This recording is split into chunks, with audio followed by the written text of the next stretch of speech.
To welcome everyone to the Peer Support and Mass Violence Offering Services to the Route 91 Borderline Event Service Survivors. It's an important issue that's happening in the world, and it's great to see that you're giving back. So thank you so much. Shane Mazur and Molly Maurer are the two hosts of this event today, our two presenters. And Shane has, I'm sorry, this is very small, so forgive me. Shane is a deputy director who joined Give an Hour in September 2020 to provide program leadership for the Route 91 Heals Project. And she comes from 5 years of efforts focused on embedding the Strengthening Families Framework, protective factors, trauma-informed care, reflective supervision, and other prevention topics into training and consulting activities around the state of California with a strategies project based in the Department of Social Services. Shane also spent 15 years with the YMCA and Girls Inc., running school-age childcare programs and other programs for children and families, and has a master's of public administration from Cal State Northridge, Go Matadors. And she works with Molly Maurer, who's a program manager and the lead peer. And Molly, wave Molly. Molly survived 2 mass shootings, which I'm sorry. I'm glad you survived, but I'm sorry you had to experience it within a year of each other at the Las Vegas Route 91 Harvest Music Festival in 2017 and the Borderline Bar and Grill in 2018.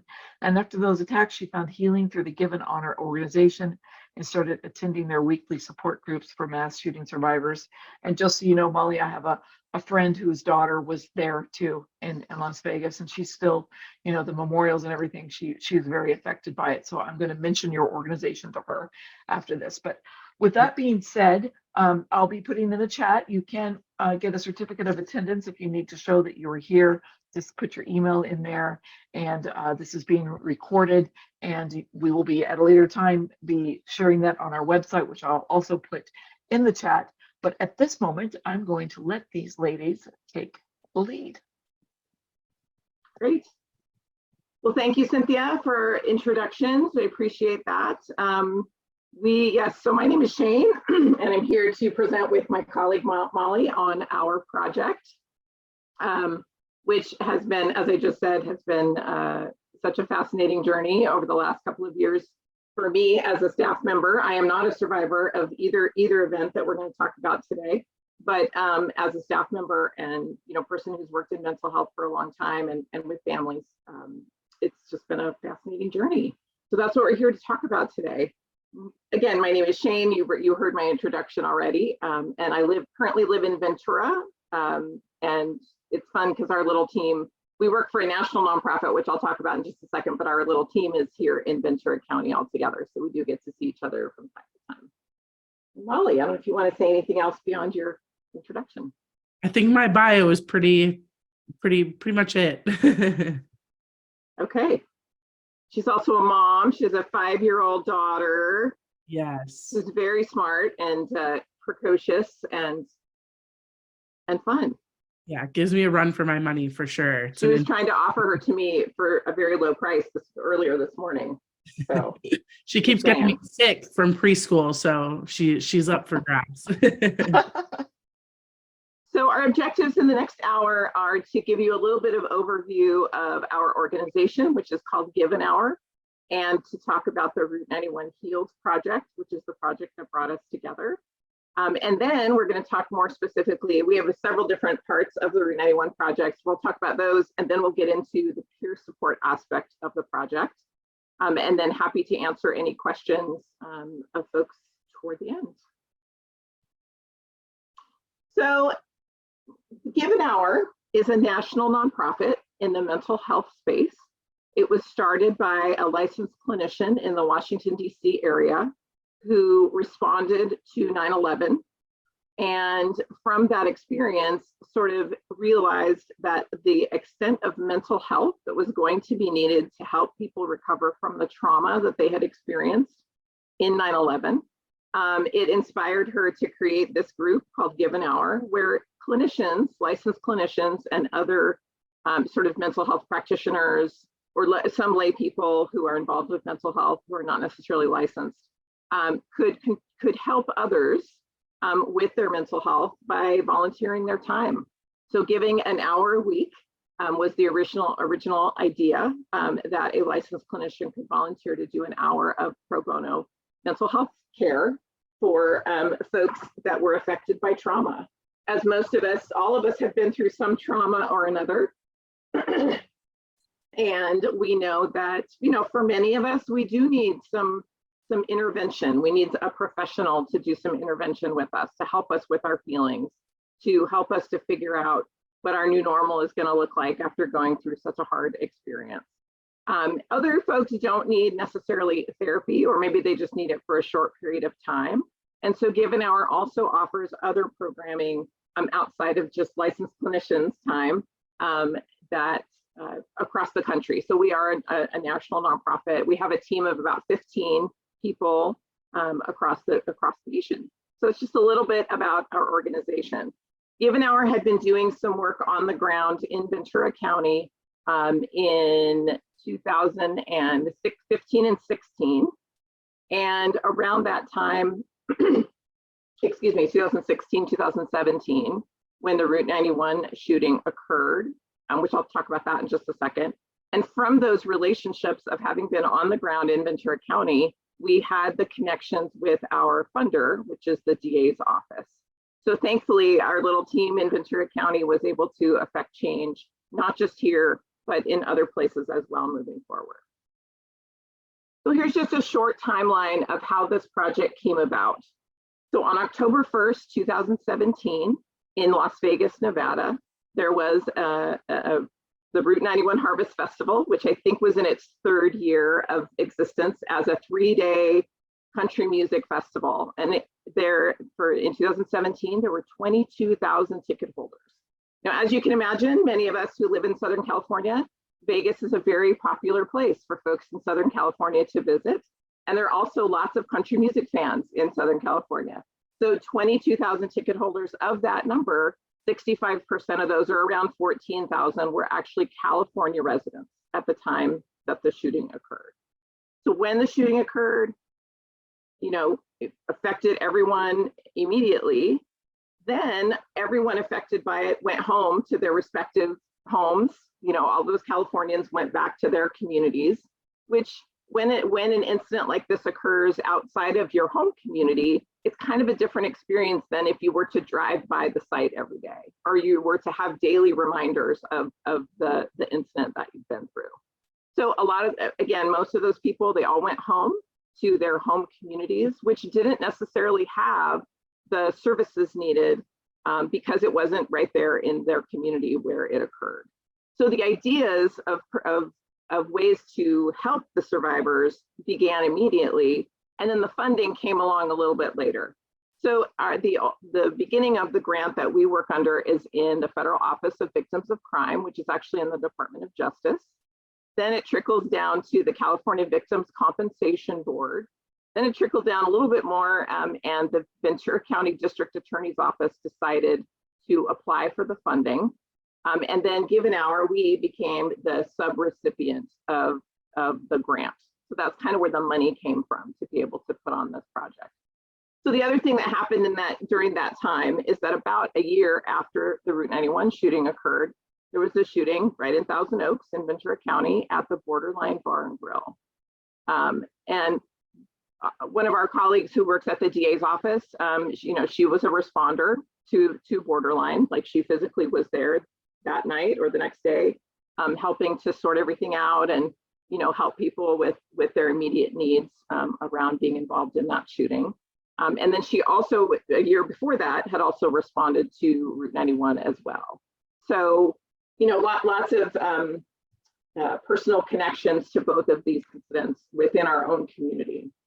I believe we had about 800 ticket holders from Ventura County to the Route 91 shooting. So again, lots of local Southern California people involved. So these are all the counties that are affected by our grant. Excuse me, all the way up to Kern to the north, Kern and Santa Barbara to the north, all the way down to San Diego in the south. The only county that we don't do anything with on this map is actually Imperial County, which is way down in the right-hand corner. So we have either visited or interacted with people from all of these counties, as well as people outside of California and other states. Many people have moved away from California in the impending years. So we have interacted with a lot of different survivors in many communities. So the three main program areas that our project started working with was we were offering support groups across Southern California. Again, in all 8 of those counties, we had licensed clinicians who were offering support groups for people who wanted to attend them. We were offering psychoeducational opportunities. So we offered lots of different webinars on different topics, anything from, introduction to therapy. If you've never been in therapy before, what does it look like? What does it sound like? What are your preconceived notions about what therapy is or what it means about you if you need to go to therapy? What kinds of therapy are there? Because there's lots of different ways to participate in it with a licensed clinician. We did fun things too, like I'm not a clinician, so I could do things like journaling or self-care or time management, lots of different sort of soft skills around surviving and thriving after being through an incident such as a shooting. And then our peer support model, which we're going to get into a little bit more in just a second, but that's was one of the 3 pillars of our project to start off with. We also offered case navigation and referrals to whoever requested them. So we help people to get involved with CalBCB and with their benefits that they have from being a victim of crime. We help them to find clinicians that they wanted to see individually, and then lots of other resources as well. We'll talk about this more in just a second too, but we did offer either virtual or in-person memorial events for each of the October 1st that we were involved in this project. And I'll talk about the significance of those in just a second. We offered folks the opportunity to volunteer with us to help other survivors in their journey to survive and thrive. We have a trauma resource library, a virtual one on our website. So lots of different resources, articles and book recommendations and websites that people could use to educate themselves and to feel supported. We also at this time are providing a physical trauma resource library to all the counties that we support. So a set of books that all have to do with trauma for the advocates that are working with our population. And then this past year, and again, you'll hear some more about this later, but this past year, which was the 5th remembrance of the Route 91 incident, we offered some money for people to be able to go to Vegas to be together with other survivors, because we found that that's really what people want. They really want to be around people who understand. They want to be around other survivors who can really relate to them in a very different way than other people can in their lives.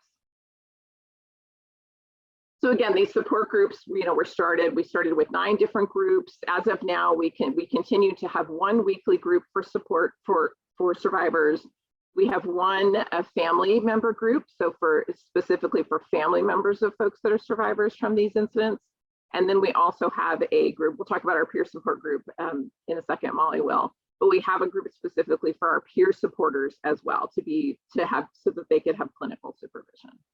And then along the way, the last few years, we have also had pop-up groups. So when other mass violence events happen, and we all know they've been happening quite a bit in the past few years, we've had quite a few different mass violence events. When people feel stirred up or they feel really activated after those groups, we've offered several different sort of Tuesday night, 6 o'clock, anybody who wants to show up, please show up, because we want to be supportive and helpful that when their feelings are when they're feeling activated. And then again, some examples of the psychoeducation that we offered. So some lunch and learns, emotional life skills, some things around how to manage the holidays. Obviously COVID, since we were dealing with COVID during this whole time as well. We did some social hours. We did some at the very beginning, we did orientations to our project, etc. So the grant was written for this project before COVID because the money actually came through in about 2019, late 2019. We all got on the ground, or I got on the ground September of 2020. So it took almost a year to actually get, the money had been allocated, but to actually get the program up and running, it took quite a bit.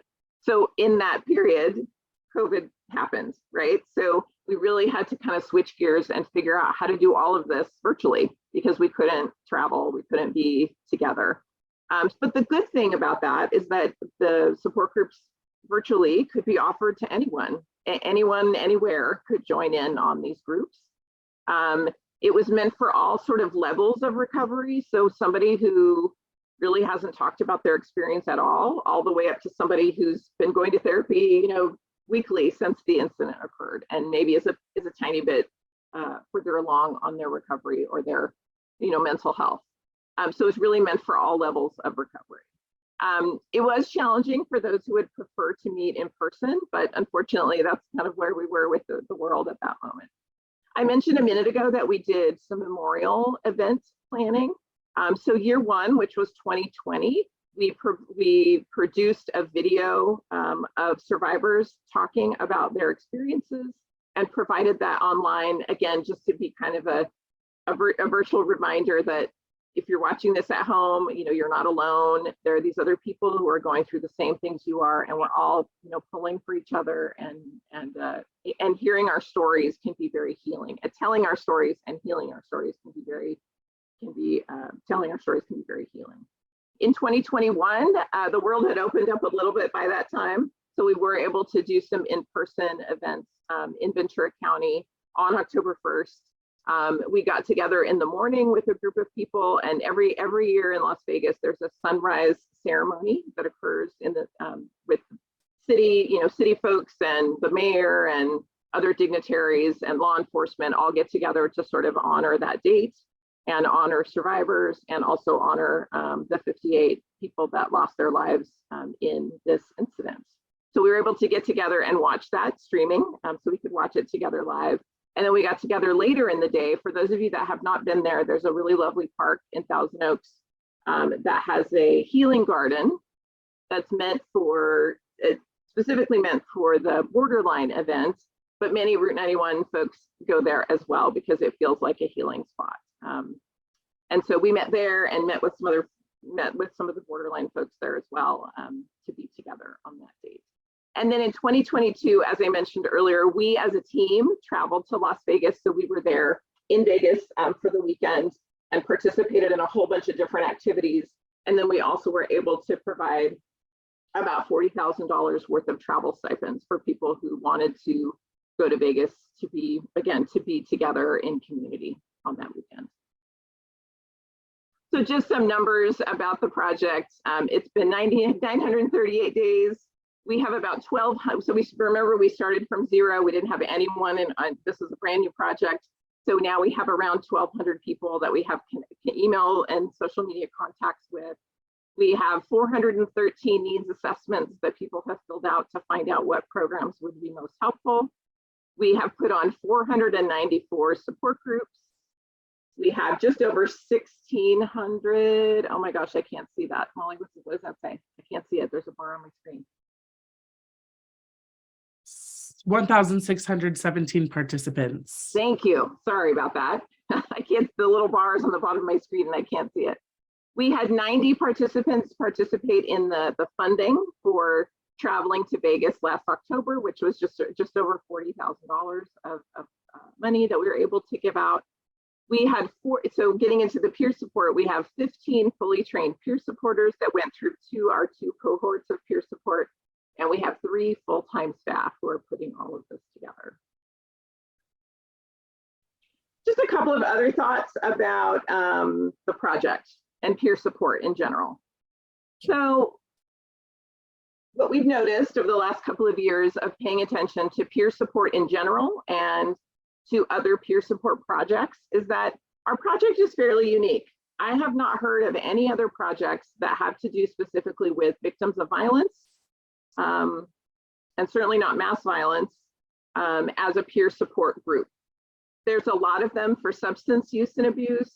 There's a lot for law enforcement. The model that we used originally was meant for law enforcement, and it was also adapted to a population of parents that had children with special needs. So it was kind of adapted to that population. But there really aren't any other peer support projects for, again, victims of violence, victims of mass violence, survivors of mass violence. So our model is unique in that way. There are many special considerations for mass violence. Molly can speak to this better than I can because I don't have personal experience with this, but folks that have lived through a mass violence event, those have maybe lost someone to a mass violence event. It's very different than other types of violence, such as interpersonal violence or, community violence. It's a whole different animal. And the mental health repercussions, the effect that it has on people. So I'll just give a short example in that in 2021, when we did our in-person event, we invited members of the press to come and see our, because it's still, Route 91 is still a newsworthy item, right? And people want to cover it. So we did a press release and we invited some folks from the press to come and potentially talk to some of the survivors that were in attendance. And one of the reporters came up to me and asked me, and what we asked them to do was, please come and check with us as staff first before you start approaching people and sticking a microphone in their face, right? Because they may not want to talk to you. So please approach us first and then we'll see if we can help you find the right person who might be the right person for you to talk to. And so I was talking to this gentleman who was a reporter, and he said, you guys are being awfully, protective. These folks are adults. Can't they decide whether they want to talk to us on their own or not? And I said, that's true. They are adults, and yes, they can decide that. But we're just, our job is to really to be here to support them, not to give you an interview, but really to support the community. And so we'd like this to be a safe space for them to come and be able to be themselves and not worry about whether they're being, a microphone is being shoved in their face. And he said, well, but what's the big deal? It's been 4 years. Why are they still so upset? And I just, I didn't quite know what to say to him other than to say, yeah, it's only been 4 years. Because the general perception in our country, and again, this is a generalization, it's not true for everyone, but many people would look at a survivor of Route 91 and say, it's been 5 years. You're over your injuries, you're home, like everything's fine. You haven't been, you weren't hurt, you got out okay, you got home safely.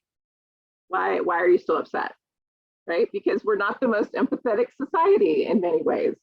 So this in particular, as a survivor, a victim of crime, it seems to be a little different than maybe other versions of that. Molly, you unmuted yourself. Did you want to say something to that effect? No, I actually was clearing my throat, so I muted to not. Okay. Okay, good. So there's just and mass violence as a crime scene, as an incident, it's really kind of a new concept. Mass violence has really only been around for maybe 20 years or so. One of the biggest ones most of us remember is the Columbine shooting in Colorado. And there are many people who, anyway, as it becomes more and more prevalent, that it's happening more and more places, it's becoming, we're noticing it more, but it's kind of a new concept. And so there's a lot of studies going on. There's a lot of, sort of long-term, longitudinal studies happening with survivors of mass violence, so that we can learn better how to support that experience. I mentioned earlier that remembrances are a really, really important time for survivors. That year, and maybe some of us can relate to that, the death of a loved one or something really, some traumatic experience that happens to us. And really right around the time of that day sort of looms ahead of time. You learn how to take care of yourself to get through the day. And then afterwards, you can kind of let your guard down a little bit more. But what we've realized is that, first of all, we don't call them anniversaries because an anniversary connotates like a positive experience, something you look forward to, as opposed to a remembrance or a memorial. So it's really important to talk about the day, as an organization, it's important for us to talk about it. Maybe individuals maybe don't want to talk about it. Maybe they just avoid the whole thing, which is fine too for their recovery. But we found that it was really important to talk about the date, to acknowledge it, to bring up some additional services around that date so that people could feel supported and get through it just a little bit easier. And then a couple of other groups that I just want to mention briefly is we have family members involved in our projects. They, you know, they lost someone at one of these two incidents. They, you know, maybe they didn't lose someone. Maybe it's like, you know, Molly's family who wants to be supportive of her, right? Not to call her out, but other survivors' families, right? Who want to be supportive, who want to help their loved one, who don't know what to do because it's a, you know, it's a complicated situation. So again, for those of us that have not experienced these things, whether you're a family member or a friend or just a colleague, a coworker, you know, it's important to just acknowledge that you are affected secondarily by your loved one's trauma, right? It's a difficult situation for everyone. So remembering family members is really important. And then there's the first responders who are the people on the scene. They're the ones seeing the really horrible things that happen at a mass violence event, right? And you can't unsee those things. And yes, it's their job, and yes, they're trained to manage the scene, to hopefully manage their feelings about it. But first responders have a lot of you know, secondary trauma and tertiary trauma related to mass violence events as well. So our program tried to acknowledge that and bring. That's something we learned, I think, over our time together, is that first responders have kind of a special place in the mix as well. And then I mentioned this a little bit earlier, but just community expectations of recovery.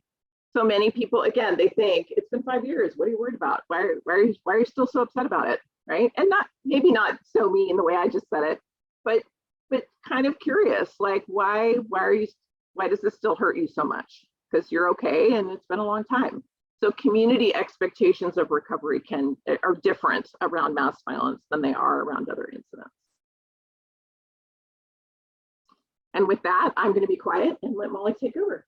All right. Excuse me. So this is kind of the beginning of our peer support project, where these are the 4 tasks that we focused on within the project. So connection and presence is like the beginning of building a relationship with the peer. So we really focused on not pressuring anyone to talk about their experience before they were ready. And this is where we talked a lot about how to use your own experience to build that relationship without taking over the conversation and it being all about you. The unique thing about peer support is it is 2 people with similar experiences talking to each other. The peer supporters are the ones that have gone through the training. So they're kind of taking on a leadership role in that relationship. And we wanted to like express the importance of focusing on your peer rather than using it as a place for kind of you to take over the conversation. Information gathering and risk assessment. We talked a lot about listening for things that your peer might mention that could be something that you want to write down to address later. If, for example, like if you're talking to your peer and they mention that often they use substances or they drink a lot of alcohol to cope, or some of their coping skills aren't as healthy as they could be, or even if you're talking to your peer and it seems like they're under the influence while you're talking to them, those are things that we wanted them to be aware of and notice right off the bat so that we can tackle those things as they grow with their relationship, which kind of goes into orienting and goal setting. So we talked about short-term and long-term goals and the importance of them being tangible. So we wanted to make sure that we were setting realistic goals and expectations for our peers that they could, that, you know, maybe some short-term ones that are easily tangible to get them feeling good about it. And if alcohol and substances was a problem, then we could use that as a goal of maybe let's cut back the drinking or cut back, you know, we're not clinicians and we're not substance abuse specialists. We're not really in the peer support project is not really in the business of like getting people sober or doing things like that. It's just mostly on personal goal setting so that you can be a better version of yourself, and a resilience plan of like how you're going to go through your healing journey and how it's going to best suit you. And resilience, affirmation, and praise is, we focus a lot on positive. So while you're doing goals, we want to really encourage them and talk about all the things that they're doing well and talk about all the goals that they have accomplished, and not only focus on the things that they can work on. A lot of stuff that we talked about was in our conversations is if there is some things that could be viewed as negative to talk about, we want to start with those and end on a positive note, and end with, you're doing so great. Look how far you've come. Look at all these goals you've accomplished so far. And just really keep it up on a positive note. We found that that kind of helps them want to create more goals and achieve more goals with praise. Next slide. And here are some of the training topics that we talked about. I do want to note a couple. We talked a lot about boundaries and how to set healthy boundaries with your peer. We wanted to make sure that the relationship between the peer supporter and the peer was just that, and it wasn't getting into a place where the peer is asking them for favors or, you know, crossing lines of being too close with each other. We think that that kind of just helps it be more of an official relationship, and it is more successful for the peer and the peer supporter. Communication was huge for us. We really just we talked a lot about open-ended questions and active listening and listening blocks, things that maybe a tendency that people have is when you're having a conversation with somebody, they're talking to you, and in your head, you're already 10 steps ahead about how you're going to respond to that or how you're going to fix that problem for them. And you're like, oh, I know exactly what you need. You need therapy. And, you know, you have the entire treatment plan for them ready to go in your head, and they're still talking to you. So at that point, are you really listening, or are you, you're already in the go mode? So we really wanted to focus on being aware of those listening blocks and how to kind of keep ourselves focused on the conversation and what was being said to us by our peers. And the connection, was also a task that we talked about, and just creating a safe space and a positive relationship with the peer is huge to be able to get that risk assessment. And if I'm not comfortable with somebody that I'm talking to, I'm not really going to be open with them, and I'm not going to share a lot of things with them. And we wanted to make sure that our peers were comfortable sharing anything they wanted to. And the similarity of being in a mass violence event is the focus of this program. And we also know that there has been personal things that have happened in the last 5 years that also affect how, we get activated by other things. And we know that there's been other events since Route 91, and that can be activating.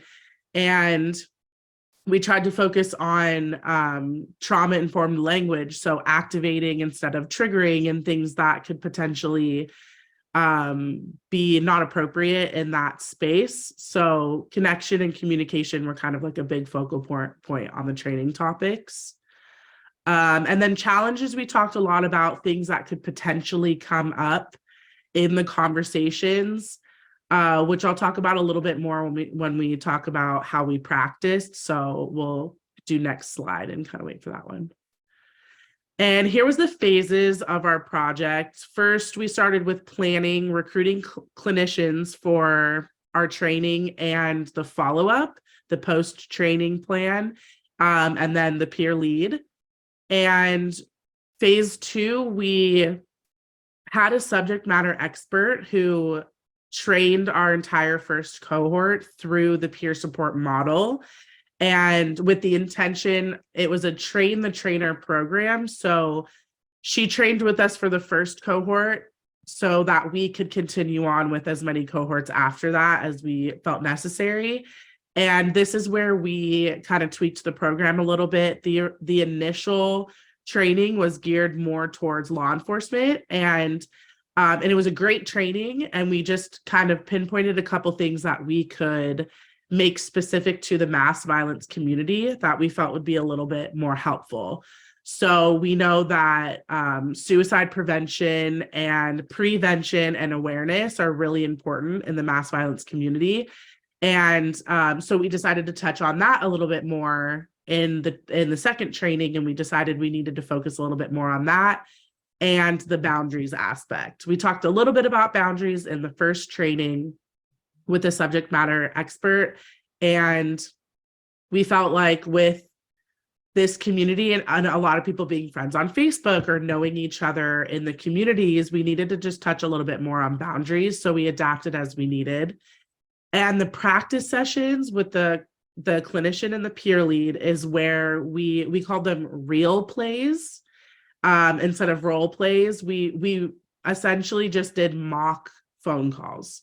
So we would pair up, and everybody would be either paired with the lead peer, myself, or the clinician. And one person would be the peer and one person would be the peer supporter. And the peer would, sometimes as we got further on, we would try to stump them or try to, throw in things that maybe we talked a lot about suicide. We did a suicide one, or we tried to just come up with any scenario that could potentially come up within a phone call so that they were not caught off guard or felt as ready as they could be when those peer conversations happened. And that's where they could kind of ask questions. And if they got stuck on that phone call, the clinician and myself were there to be like, let's go this way or let's go that way, and kind of talk through the phone calls. So they're not sitting on a call with a peer and being like, I have no idea what to say right now. So that was really helpful for the peer supporters and just them being ready for those initial calls. And then post-training, we took some topics. There was a lot of questions about EMDR, and we wanted to touch on boundaries again. And then as things were happening within the survivor community and a lot of events, a lot of more mass violence events kept happening, we had some additional training topics in our peer support group. So we offered some, and any topics that they were interested in, they let us know. We tried to offer a little bit more additional training from that. And then in June, we paired them up with their peers and they started their first set of phone calls. Next slide. Perfect. And this is how we did outreach to find both peer supporters and peers. Social media is a blessing and a curse nowadays, but we did kind of utilize that to our advantage as much as we could. We had a Facebook group we posted in. We got a texting system. So anybody who signed up for, I think our email list got, if we had their phone numbers, then we could send them a text message about the support groups and the peer support program. We used different social media outlets and our website as well. Some traditional things, we did emails, and our partners at CalVCB sent out emails. Word of mouth was huge for us, just other survivors talking about the program with each other and being able to, I think, firsthand promote the program was really helpful for us. And some of the case navigation, which we'll talk about in a little bit too, is we surveyed peers who potentially wanted to have a peer supporter and what their needs were and if we could meet those needs. This ended up being really helpful for us because the surveys asked some questions that would determine if it was appropriate for them to do the peer support program, or if we needed to refer them out to a clinician and maybe the peer support project was not going to quite meet all of their needs and they needed a little bit more support on that. And we have great collaborative groups. I think our partners throughout this project have been a huge blessing for us. We partner very strongly with the Vegas Strong Resiliency Center, and they post all of our events on their social medias. And we worked with them alongside to kind of make sure that the peer support program, they also have a peer support program. So we meet a lot to make sure that those are both kind of cohesive and everyone's getting the support they need. Quarterly calls with some organizations that we partner with as well. Community presentations. We set up some stuff to talk about our project, the peer support project, and our overall Route 91 Heals project in a lot of the counties that we serve. We tried to hit every county that we serve to be able to show them our presentation and just kind of explain where we're at. 211 referrals, and the DA's office with their contacts has been really helpful for us as well. As you can all imagine, this being all of the information from a crime survivor is protected, and so the DA's offices are not just going to hand over their list of names and phone numbers, to outside organizations to be able to no matter how wonderful the program might be. So we really counted on them to really send out our information via their own email systems, which they were very willing to do. So here's the process that the entire project goes around. We offered an orientation to the training to give people some more information about what the peer support training is, some expectations that we would have if you wanted to be a peer. We surveyed the entire community, and they had the option to say, I want to be a peer supporter, or, you know what, I think I need the support. I would like to be a peer. And then from there, we separated the surveys and trained the peer supporters. And we got the group of people who were looking for more support, and we made cold calls to them. Our initial assessment, we got their contact information from the survey, and we reached out to them, asked them a few questions to better help pair them with the peer supporters so we could try to get the best fit possible, which was kind of difficult in the beginning because, we're making these cold calls to people that we have never met and we don't really know very well. So we just tried to ask them some identifying questions to better suit them. And then from there, we were able to pair them with a peer supporter. And post training and post practice sessions, once everybody was paired up, we continued weekly meetings with the peer supporters. So it was the peer supporters and a clinician and myself. And they were able to bring their conversations to that group if there was something that they talked about that they didn't quite know how to answer, or if there was something that was bothering them. We had a situation where a peer was talking a lot about conspiracy theories, and that was really hard for their peer supporter. And, we don't want that to just be like, oh, I can't handle that, so I'm not doing it anymore. So our peer supporter handled it very well and brought it to the group and was able to get feedback from the clinician and their peers to kind of better handle that situation moving forward, and maybe some self-care that the peer supporter could do to be able to kind of come back down from those conversations so that our peer supporter is not getting activated. And that was a huge thing that we talked about throughout this training. And as a staff, as we were going through this project, is what we don't want to do is activate our peer supporters while they're trying to offer support to other people. We wanted to make sure that everybody was very prepared and that we didn't compromise anyone's healing journey throughout the process. And we checked in with the peers periodically via email. We reached out to them, email and phone calls as well. We reached out to them just to make sure their needs were being met and they felt comfortable in the relationships that they were, and if there was anything we could do to better serve them. A few of those phone calls turned into referrals where they wanted to keep going with the peer support, but also wanted to look into one-on-one clinical support as well. So that was nice for us to be able to check in with them to get those needs met. And we send out general surveys periodically throughout the year to the entire community. And we offer a lot of feedback. We get a lot of feedback we give them opportunities to give us feedback, which I think is great. And if there's topics that they want to hear about, and if there's things that would better serve them. And then we kind of, from those surveys, we gathered all of that information and adjusted our program based on the feedback that we got.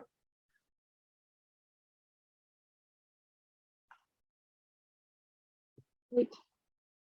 And Molly didn't say this, but she's the one who did all of the intake of the peers and matched them with their peer supporter. And she's really been the glue to hold this whole thing together. So thank you. She's awesome. Thank you. So currently we're very, this project has been so meaningful personally. It's been so meaningful for Given Hour. We currently have 6 active peer supporters who are sticking with it, right? Who are hanging with their peers weekly or as their schedule, the 2 of their schedules allow.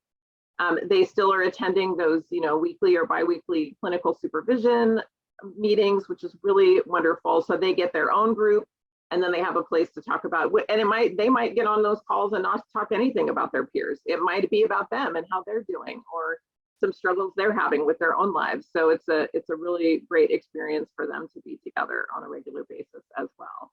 Those relationships between the peer supporters and their peers, as well as with us, with the project staff, it's been, I'll talk in a minute about how we were in Vegas, or I said already, I guess we were in Vegas last year for that 5th remembrance. And it was really personally meaningful for me to be there and to be a supportive person. It was really great.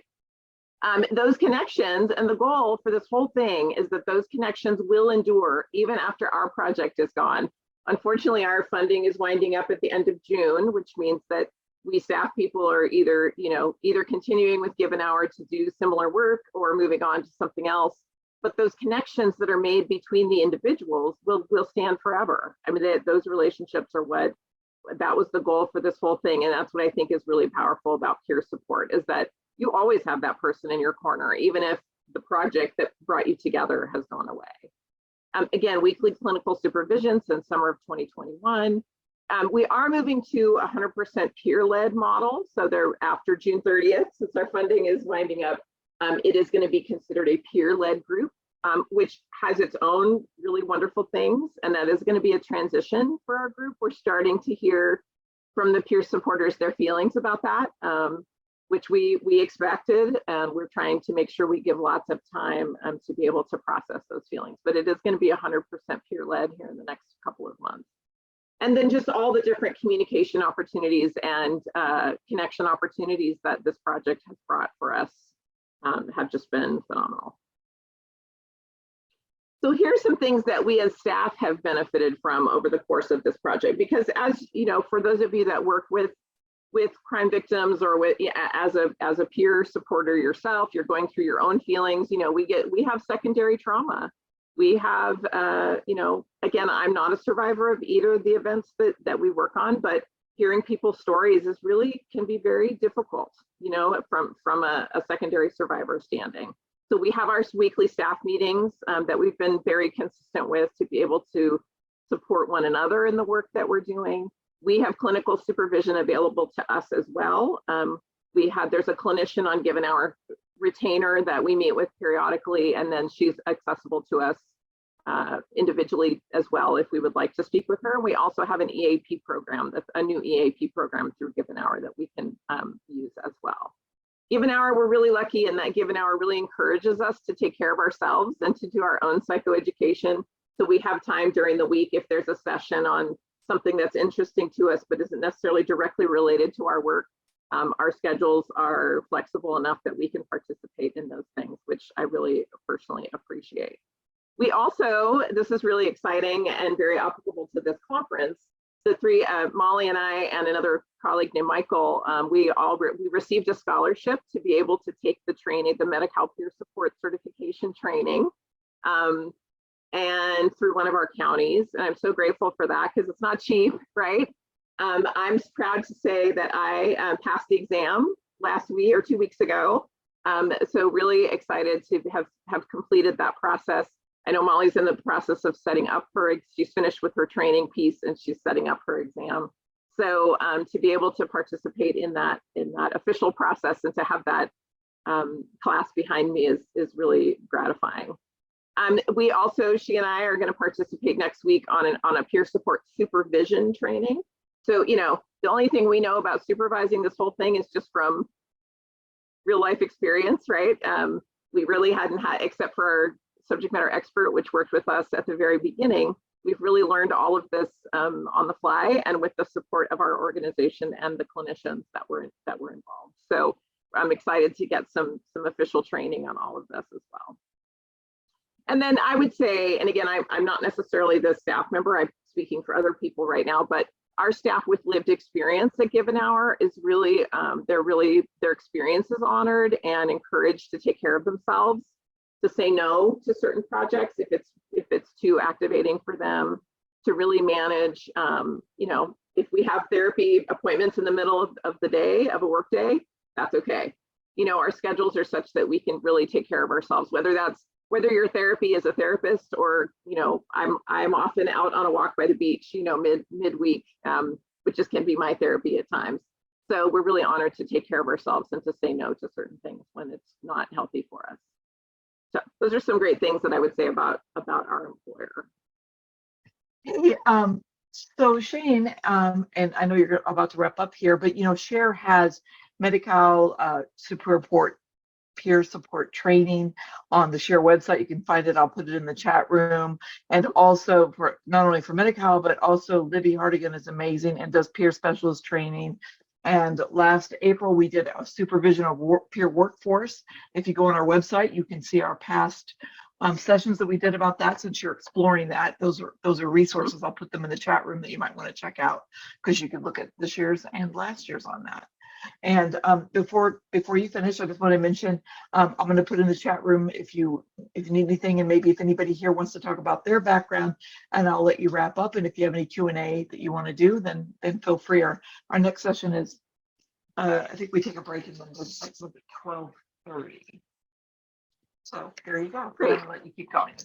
Thank you. In there for a minute. Yeah, we actually have with some funding that we still have for the end of this project. We have two current of our peer supporters who went through our training process are actually now registered for the certification class. And we have two more that are getting registered as we speak. So really excited to expose multiple people to this material. So here, just this last slide is kind of just some ideas, some things that we've learned over the last few years. And that is that this peer support model is so useful for long-term resilience work. You know, trauma it's not linear, as we all know. I'm preaching to the choir. Trauma is not linear. It doesn't start here, go here, go here, go here, and then you're fine. Whatever that time period is, that's not the way it works, right? So we know that this model, this peer support model, helps us with that 2 steps forward, 1 step back, feeling pretty good these days, feeling not so good next day, right? So I think the model really speaks to that long-term resiliency. What we also learned is that not everyone who started the cohort finished the cohort.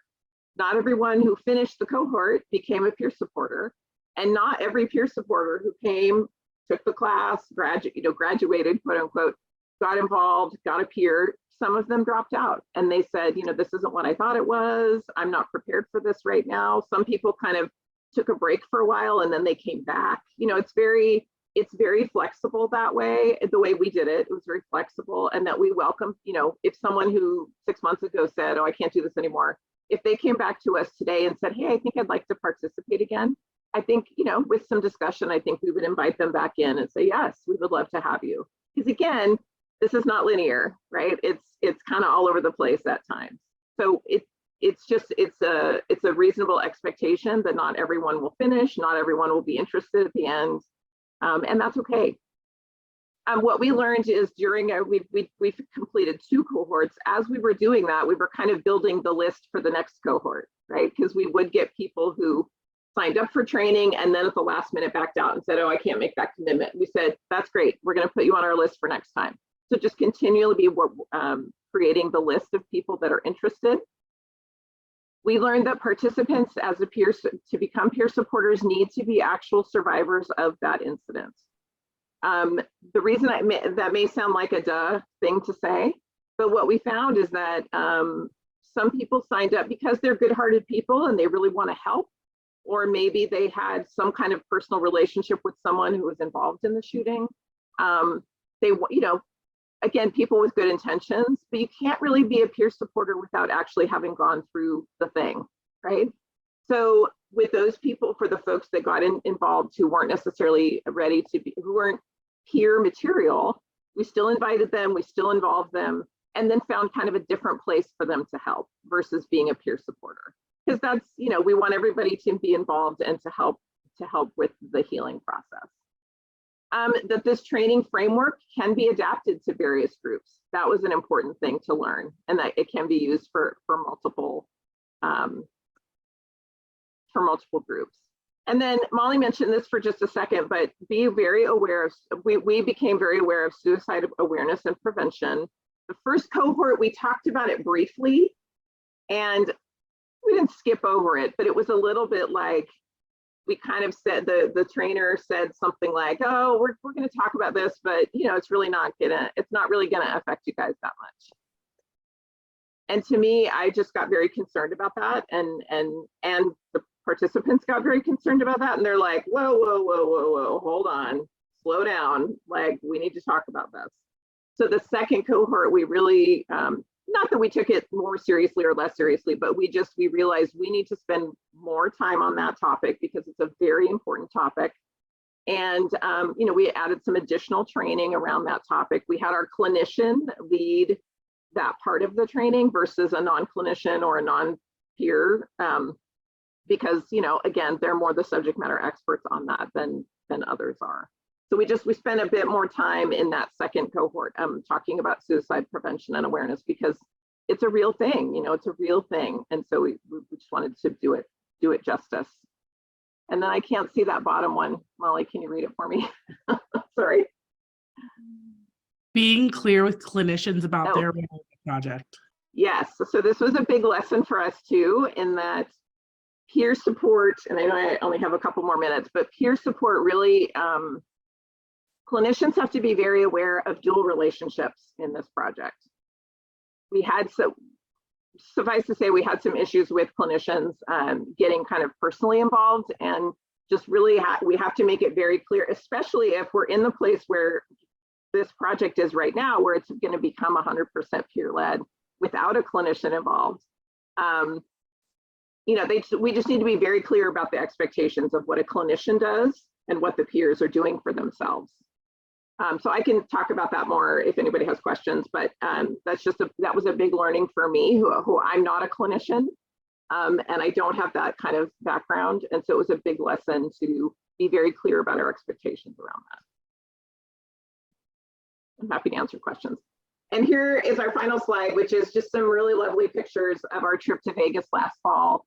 You'll see on the top left and bottom left, we actually traveled with some courthouse support dogs that are based here in Ventura County, and a couple actually that were based in San Bernardino County, who traveled with us to Vegas.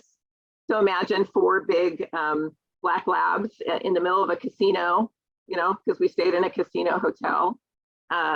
It was really an amazing process, and you can see the reception that they got. Top left picture is, we did it, there was a gathering for family members of folks that lost someone at Route 91, and we brought the dogs there just to be a supportive part of the team, you know, and people just really, you know, flocked to them. They also came with us to an event the next day, which was on October 1st. So on the right-hand side, you'll see a couple of groups of people talking to one another. You'll see the bottom right is kind of our table that we offered some supportive materials. And yeah, so there's just a few pictures that don't do any justice to what that weekend was, but just thought you'd like to see a few of the folks that we brought with us. So with that, I'll stop and answer any questions or any thoughts. I think there were some chats. Box. I responded to one that I got in the chat just because I wanted to make sure we had time. But if anybody has any other questions. So Cynthia, I think it might be nice. Oh, yeah, I was going to say one thing is it might be nice for you if you are still using social for information, because even though the funding on this particular project is going away, there might be do you contact slide of how to reach you? A place where they could socially, like, I'd like to share some of the stats, you know, on your social media, what you've done. I think it's, you know, an important subject that a lot of people are uncomfortable addressing. The more we open it up, the better it is. So actually, you know, it's an offering to different things. or just for you, or I'm kind of losing you, Cynthia. I can't, it's really, hold on. I think it's my headset. oh, Hold that's on. better. That's much better. Yes, thank you. Yeah, sorry So about that. Say that I- second part of what you said. I was just going to say that like one of the persons just asked if this is in other cities, and also if there's other organizations you can recommend since your program is going to be changing direction, and if you could post where people could find you because they might want to come contact you. Sure. So I'll just do the next slide, which has our email. Yeah, this has our email There you addresses go. on it. Perfect. Perfect. Yeah, so I mean, that's a complicated question. We would love to continue doing this project. We obviously, as we all know, we're based on the grant funding that we have for our salaries and for the other, expenses around the project. And the grant that we worked under is called an AEAP grant, and it was only good for 3 years, and it is not a replicable grant. So we are always interested in hearing more about what the needs are out there. One of the big challenges to this is that, if a mass violence incident occurs in a city, if you don't already have relationships there, most likely you're not going to be welcomed with open arms, right? I mean, people tend to, in my experience, and Molly, speak up to this too, but in my experience, people kind of circle the wagons, right? When this awful thing happens in whatever community it is, the people who are serving those folks directly. So if it's the victims advocates, it's the first responders, it's the family members, like they don't really trust you if you're not within that circle already, if that makes sense. So one of the reasons why we got this funding, I mentioned at the very beginning, is that Given Hour had already been doing some work. A previous colleague of ours had already been doing some work in Ventura County on other mental health issues. And so she already had relationships with the DA's office and with other folks in the community. So when this grant money came, she kind of, she was able to jump right in on the ground floor, so to speak. And she already had relationships with people. So that's our learning as an organization, is that we need to be out doing more relationship building in other communities, so that, God forbid, when this happens in that community, that they think of us as a place to receive some support. And the other thing to remember is that most, and maybe you know this or maybe you don't, but most communities who have gone through a mass violence event of some kind have what they call a resiliency center that pops up with a group of people who want to provide services for that community. And so we're kind of a virtual resiliency center. Molly mentioned, we work very closely with the Vegas Strong Resiliency Center, which is actually on the ground in Las Vegas. And so thankfully we have really good relationships with them, and we communicate with them all the time on what we're doing in California and how we're kind of supporting what they're doing, and vice versa. So we need to build more relationships in other communities, so that, again, God forbid, if it happens in that community, they think, oh, those Given Hour people, they were really nice. We should ask them to come and help. I don't know if you want to add anything to that, Molly. Yeah, you pretty much nailed it.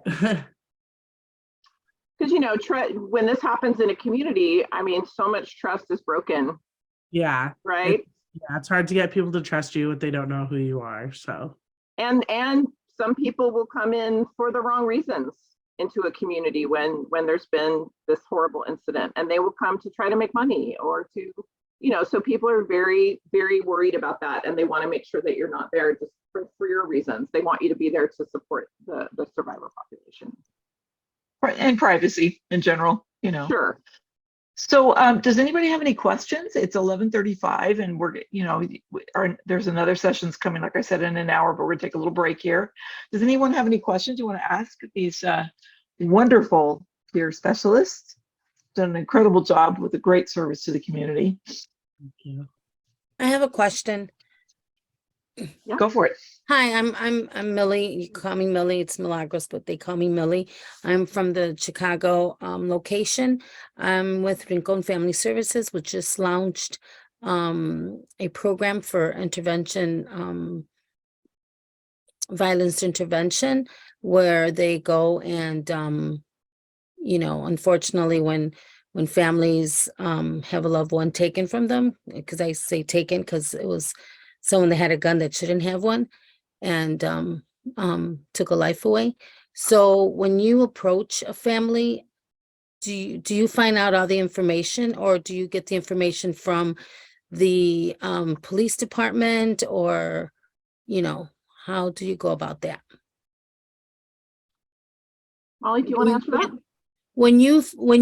Are offering services for families, do you offer services for families? Like, for instance, when their loved one is taken, I know here in Chicago, they have a like with the state's attorney, they fill out an application so they could get help, unfortunately, with Yep. finance help with the burial and stuff like that. Do you guys do that over there in your city where you're from?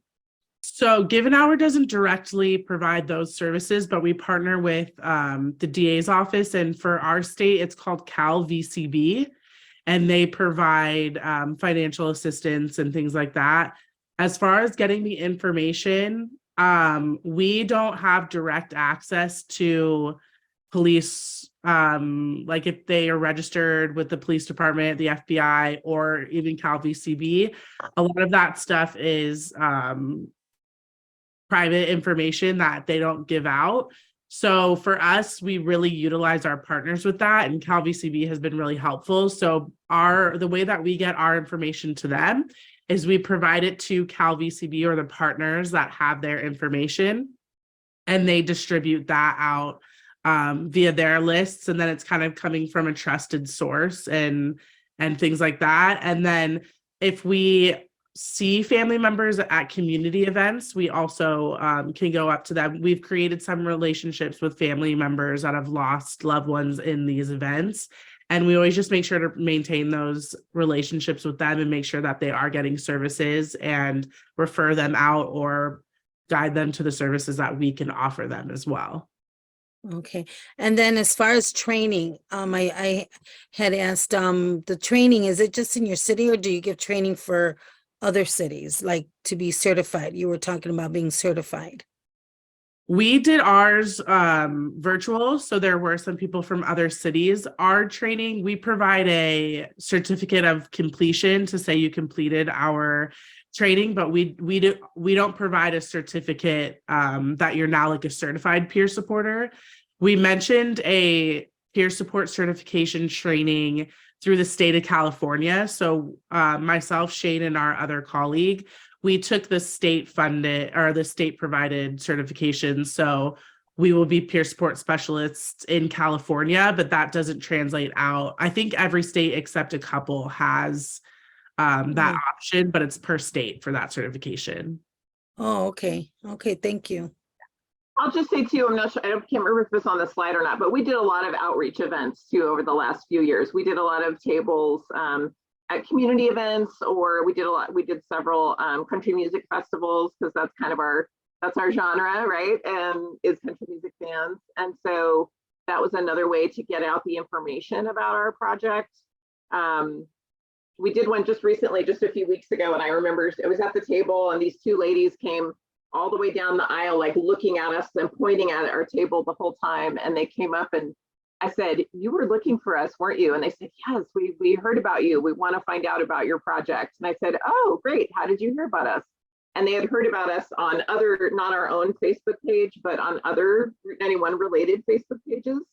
And so they came up, and I got to talk with them and find out about their experience and hand out flyers for what we're doing. And so we still are new people are still finding us even 3 years down the road. So we've done a lot of outreach to the community as well to try and get more people involved. But yeah, as Molly said, that personal one survivor to another, one family member to another is really how we've gotten the best referrals and the closer connection with the organization. Oh, that's great. Yeah, that's how they do it here as well. Unfortunately, with families that a loved one was taken, or they go out to different events to give the information. And unfortunately, it's too much of going on as far as gun violence and just violence. So it's great that there's resources out there. Was it you that posted that you lost your daughter? Yeah, I lost my violence? daughter. While my daughter was taken. My daughter was taken 2014. She was picking up my younger son, and she was killed by a stray bullet. So Wow. since then, I've been an advocate, and now I'm with an organization, you know, that does numerous things. It's a wraparound service, and I'm an outreach coach myself. I go out and Mhm. find resources for students as far as career wise. But we just launched a new organization that they do violent prevention, and I help with them as well. So, Well, bless your heart. Thank you so much for taking your experience and turning that into something good for others. And thank you, Agree. I'm Congrats. so That's sorry really for your great. loss. Yeah. thank you, thank you, thank you.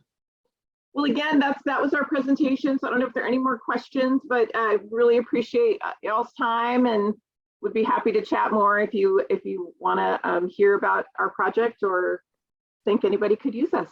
Yeah, thank you. Great information also. Thank you. Thank you. Yeah, Share it. so I just wanted to mention that, you know, I'm going to put up the program in just a second for the next session.